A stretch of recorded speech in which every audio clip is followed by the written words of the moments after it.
કાજળિયું બનાવ્યું મારે નેનો મેરા.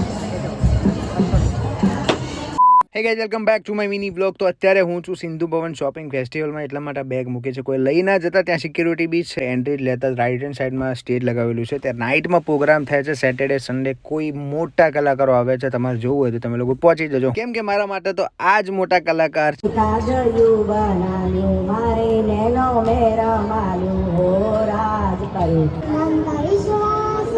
આ તો ખાલી ટ્રેલર હતું, પિક્ચર તો બાકી છે. જેવી અંદર એન્ટ્રી લીધી તો અહીંયા બહુ મોટા કલાકારો અંદર આવ્યા છે, કેમ કે કોઈ ફોટો પાડવા અને કોઈ મસ્ત રીતે ડેકોરેશન જોવા આવ્યું છે. તો મસ્ત હું બી એ જ લાઈનમાં જોડાઈ ગયો અને પછી ત્યાં જઈને બધું જ જોઈ લીધું. આ જેકેટ મને બહુ પસંદ હતું, પણ ઓલરેડી મારી જોડે હતું. તો બહુ બધા ઓપ્શન છે, ડિસ્કાઉન્ટ ચાલી રહ્યું છે. તમારે જવું હોય તો તમે લોકો પહોંચી જાઓ. ખાલી કપડાં જ નહીં, ઇલેક્ટ્રોનિક્સ વસ્તુ બી અહીંયા મળે છે. તો તમે ચેકઆઉટ કરજો. એન્ડ પછી હું નીકળી જાઉં છું અહીંયાથી બહાર, કેમ કે બાજુમાં જ કપડાનો ખાદીનો જે છે મેન સ્ટોલ લાગેલો છે. અહીંયા ડેકોરેશનની વસ્તુ ને લેડીઝ માટે તો અઢળક ઓપ્શન છે. પરફ્યુમ તો એટલા મસ્ત આપે છે કે તમે ત્યાં જ ઉભા રહીને તમને તમારી નજરની સામે તમને લાઈવ બનાવીને આપે છે. શોપિંગ ફેસ્ટિવલ તો ખાલી નામ છે. અહીંયા પ્લે એરિયા હતો ને એ બી નાના છોકરાઓ માટે બિલકુલ નહીં, મોટા છોકરાઓ માટે જે મારી એજ કરતા બી 3 ગણા મોટા, એ લોકો બી લાઈનમાં લાગેલા હતા, કેમ કે ફ્રીમાં ગેમ રમવા મળતી હતી. અને સાચે આ લોકોને આજે જ નાનપણ આવ્યું હોય ને એટલી બધી હદે લાઈનમાં લાગેલા હતા. અને સાચે મેં વિચાર્યું કે ચલો હું બી જોઉં. વેટિંગની લાઈન બહુ વધારે હતી ને જોતા જોતા તો આ ભાઈએ એવી રીતે તીર છોડ્યું છે કે સામે કોઈ શિકાર હોય ને પછી હું નીકળી ગયો બહાર. અહીંયા નાસ્તા કરવાના બી સ્ટોલ છે, પણ મારે કરવો નથી. હું નીકળી ગયો ઘરે જવા માટે. ને એક્ટિવાના માર્યો સેલ 2025 આવી રીતે જ નીકળી ગયું. ને હવે આવશે 26, તો ફટાફટ પહોંચી ગયો ઘરે. ઘરે જઈને કરી પૂજા. આજનો વ્લોગ ગમ્યો હોય તો લાઈક, શેર એન્ડ સબસ્ક્રાઇબ કરી દેજો. મળીએ છીએ કાલે નેક્સ્ટ વ્લોગમાં. ત્યાં સુધી ટેક કેર, બાય બાય.